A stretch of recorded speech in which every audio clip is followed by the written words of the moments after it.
Mga kapatid, muli tayong mag-aaral ng mga salita ng Diyos.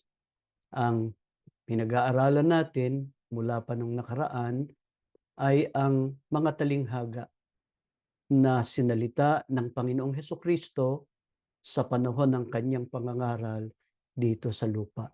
Diyan na tayo sa talinghagang pag-aaralan natin ngayon. Basahin natin ang paksa. Ang talinghaga ng malaking hapunan o salo-salo o handaan. Diyan na tayo sa unang bilang. Anong isinasaad sa talinghaga ng Panginoong Hesukristo tungkol sa malaking hapunan o salo-salo? Ito sagot, isang lalaki ang naghanda ng isang malaking hapunan o salo-salo at marami siyang inanyayahan. Tatandaan natin, merong naghanda ng malaking salo-salo. At doon sa malaking salo-salong inihanda niya, marami siyang inanyayahan o inimbitahan para dumalo doon sa malaking hapunan. Diyan tayo sa kasunod na bilang. Anong ginawa ng lalaki nang dumating na ang oras ng hapunan? Basahin natin ang sagot. Inutusan niya ang kanyang alipin at ipinasabi sa mga inanyayahan, halina kayo, handa na ang lahat.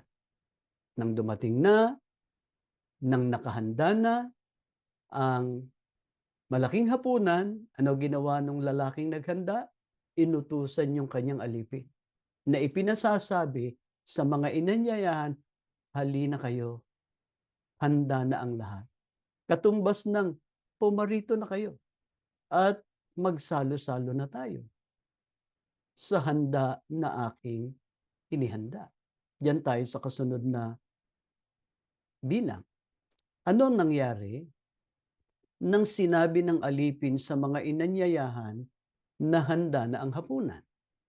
Ito sagot, at silang lahat na parang iisa ay nangagpasimulang nangagdahilan. Sa kanya sinabi ng una, bumili ako ng isang bukid at kailangan akong umalis at tingnan. Ipinamamani ko sa iyo na pagpaumanhinan mo ako.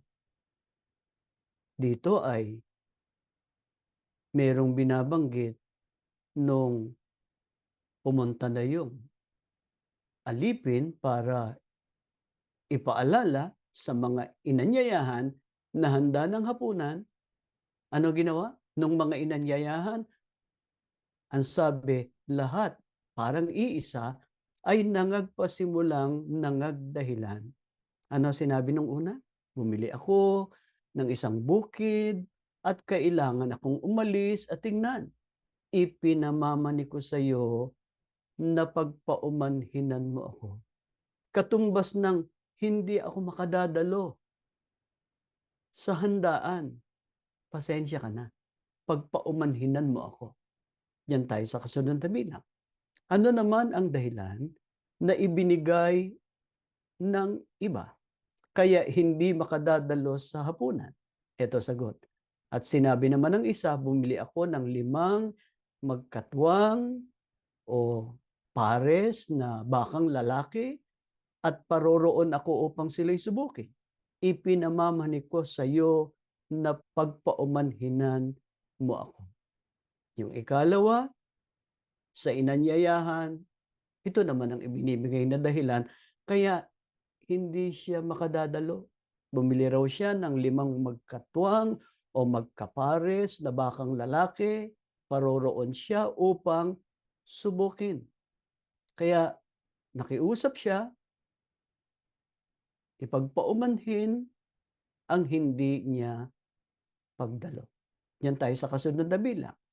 Anong sinabi pa ng isa kung bakit hindi siya makapaparoon sa hapunan? Ito sagot. At sinabi ng iba, bago akong kasal, at kaya nga hindi ako makaparoroon. Ang idinahila naman ng isa pa, bagong kasal siya.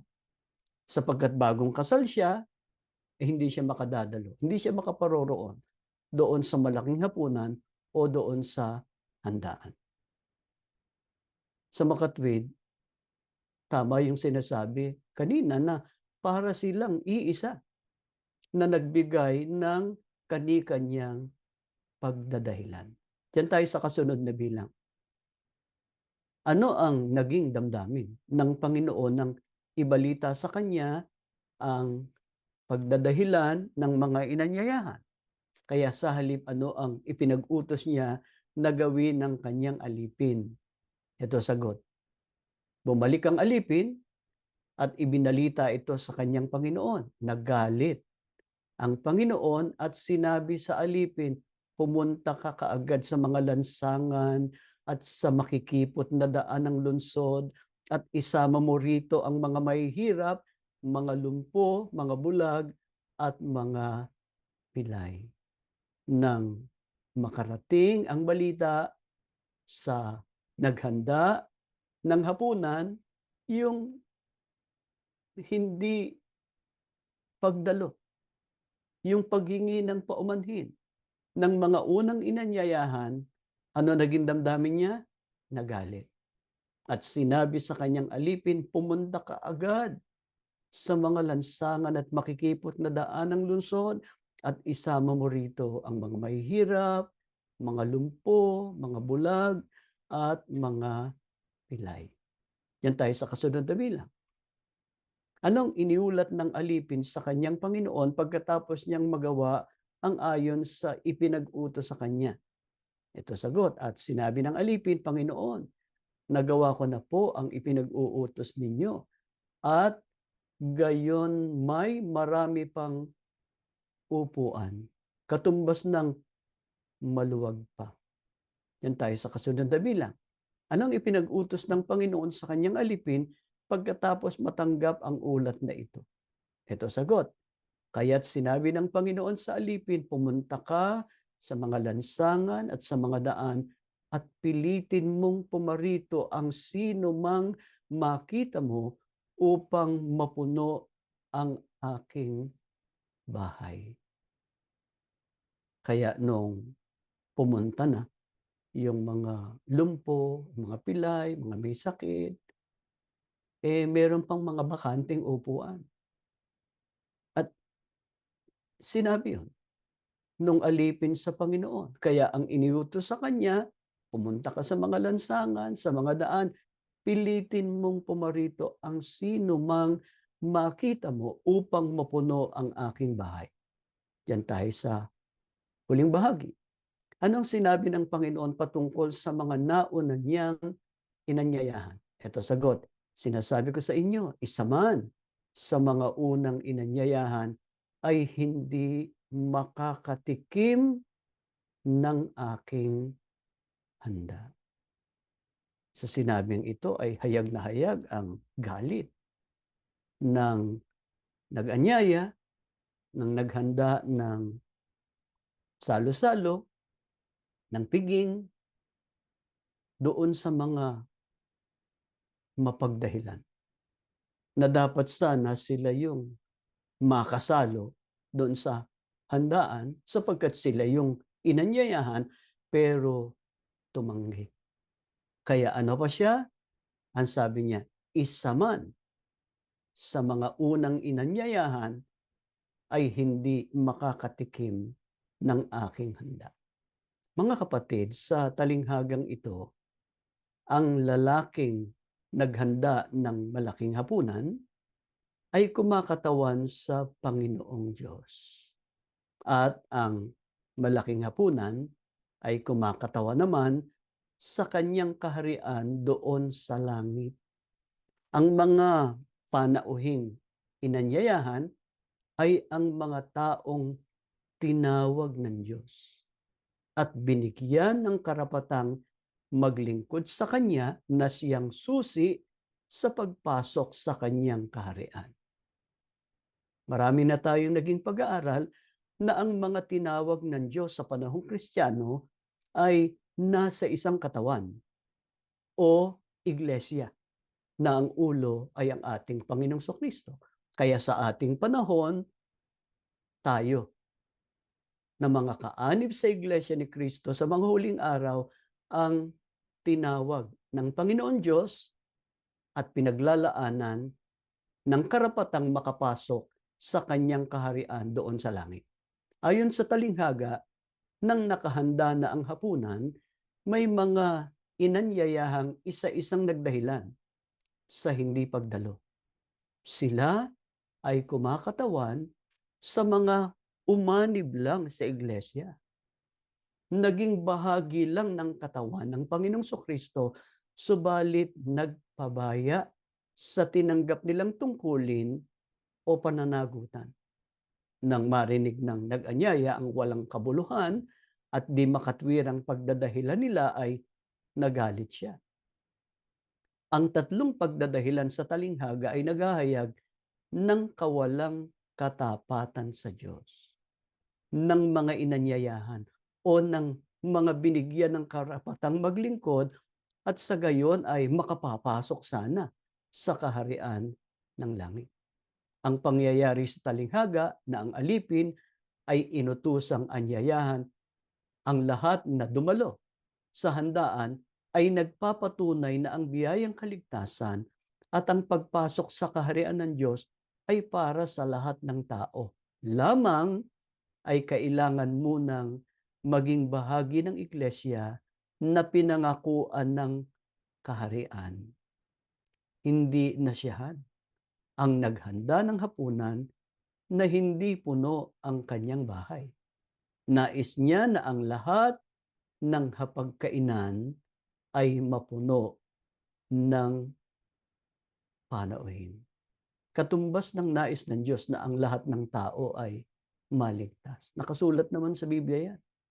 Sa ikalawang Timoteo 2:3-4, ang Diyos ay may ibig na ang lahat ay maligtas, ngunit dapat makaalam ng katotohanan. Alin yung katotohanan? Yun ang mga salita ng Diyos na itinuro ng sugo ng Diyos at ng naunang namahala sa iglesia.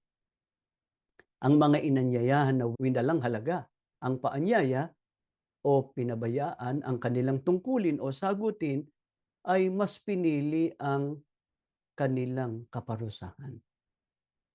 Pasya nyo yan, igagalang ng Diyos yan. Pero ano hatol niya? Sa mga mas pinili ang kaparusahan, hindi tumugon doon sa tawag na itinawag sa kanila. Ang sabi ng Panginoon, hindi sila kailanman hahapong kasalo ko o hindi sila makakatikim ng aking handa. Kaya tayo na mga tinawag ng Diyos sa iglesia, tumanggap ng tungkulin, ang mga sagutin, pangunahin ang pagsamba. Huwag tayong magpapabahay. Huwag tayong magbigay ng kung ano-anong mga pagdadahilan para hindi tayo makasamba o hindi tayo makatupad ng ating sagutin. Bawat pagsamba, bawat pagtupad ng sagutin, ibiniyaya ng Diyos sa atin ay hinahanap ng Diyos tayo. Kaya, mga mahal na kapatid, wala man ang sugo, wala man ang kapatid na Eranio Manalo sapagkat pinagpahinga na sila ng Panginoon Diyos na ang kamatayan nga ng kapatid na Eranio Manalo ay ginugunita natin. Sa pagkakataong ito, huwag tayong bibitiw sa mga aral na tinanggap natin. Ganito man ang ating naging kalagayan, itinakwil tayo ng kasalukuyang mga tagapanguna sa iglesia, magpatuloy tayo sa masiglang pagtupad ng mga kalooban ng Panginoon. Pero ang kalooban ng Diyos, hindi lang yung tayo ay dumalo sa pagsamba, kundi magbagong buhay, mabuhay ng malinis, mabuhay ng matuwid, ingatan ng kalinisan, ang kabanalan ng iglesia, ibigay natin ang kapatiran, igalang natin ang ating mga magulang, at iba't iba pa na mga kautusan na tinanggap natin sa sugo at sa naunang namahala sa atin. Kaya nga nagpapasalamat tayo sa Diyos. isinugo niya ang kapatid na Felix Manalo para maunawaan natin ang mga salita ng Diyos, ang mga katotohanang nakasulat sa Biblia na saligan sa pagtatamo natin ng kaligtasan. Kaya mga mahal na kapatid, ano man ang mangyari, anumang pagsubok pa at tiisin ang maranasan natin, huwag tayong bibitiw sa pagsunod sa mga aral ng Diyos na tinanggap natin sa sugo at sa naon ng namahala sa iglesia. Yan ang ating leksyon. Bago tayo manalangin ay basahin natin muli ang paksa ng ating leksyon. Ang talinghaga ng malaking hapunan o salo-salo. Tumayo kayo, tayo'y mananalangin. Panginoong Diyos, salamat ng marami sa mga aral mong walang sawang inihahatid mo sa amin sa pamamagitan ng ganitong mga pagsamba na ipinahintulot mong maisagawa namin. Panginoon, pangako namin sa iyo, hindi kami bibitiw sa alinman sa mga aral mo na tinanggap namin sa sugo at sa naong ng namahala. Mangyari na ang mangyayari. Ipagpapatuloy namin ang pagsunod sa lahat ng iyong mga kalooban. Huwag mo lang kaming pababayaan, Ama. Huwag mo kaming iiwan kahit saglit, sapagkat ang panahong pinaglalakbayan namin ay puno ng mga kahirapan, kasamaan, nararanasan pa namin ang mga pag-uusig, ang panggigipit ng mga taong nagtakwil sa amin. Subalit pagka nasa piling ka namin, Ama, payapa kaming makapamumuhay, ligtas kami sa lahat ng masama, mga kapahamakan, at makapagtataguyod kami ng aming paglilingkod. Patuloy mong pagpalain ang aming buong sambahayan, ibiyaya ang lahat ng pangangailangan, bigyan mo ng magandang kapalaran ng mga anak namin, gawin mo po silang mananampalataya, kasama naming naninindigan sa panig ng iyong mga katotohanan. Panginoong Hesukristo, maraming salamat. Nariyan kang palagi para bantayan kami, para ingatan kami, maitaguyod namin ang aming pananampalataya. Panginoon, pagbalik mo, pagsama mo kami sa iyong banal na kaharian, magtamo kami ng kaligtasan at ng walang hanggang buhay. Ama, tumitiwala kaming dininig mo ang aming panalangin. Ginawad mo sa amin ang iyong mahalagang basbas sa ngalan ng Panginoong Hesukristo na aming tagapagligtas.